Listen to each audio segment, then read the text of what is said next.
Хайде да си направим една рутина с продуктите на Nivea.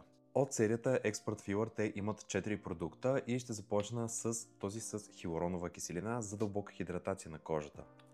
Между другото, текстурата на продукта е изключително лека и се усеща мигновена дълбока хидратация на кожата.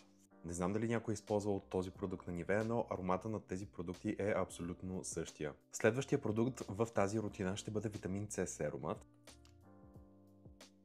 Витамин С серумът има за цел да премахне всякакъв вид вече появили се хиперпигментации по кожата. Отново има доста приятна и между другото хидратираща консистенция. Тук е момента да видите кожата ми колко е сияйна. Да, нямам никакви филтри, кожата ми наистина изглежда страхотно. Тъй като това е дневната ми рутина, ще продължа с слънцезащитния крем. Ако беше вечерната ми рутина, със сигурност ще да използвам Expert Lifter серумът. По принцип и него мога да го използвам, тъй като в състава му има бакучел, който не е фоточувствителен, но за сега предпочитам да го запазя за вечерната ми рутина и да продължа с слънцезащитата. Готиното при тази слънцезащита е, че отново и тя е с помпичка, което означава, че ще можете да използвате абсолютно целият продукт. Аз нанасям обилно количество и както можете да видите, не оставя грам бял оттенък върху кожата.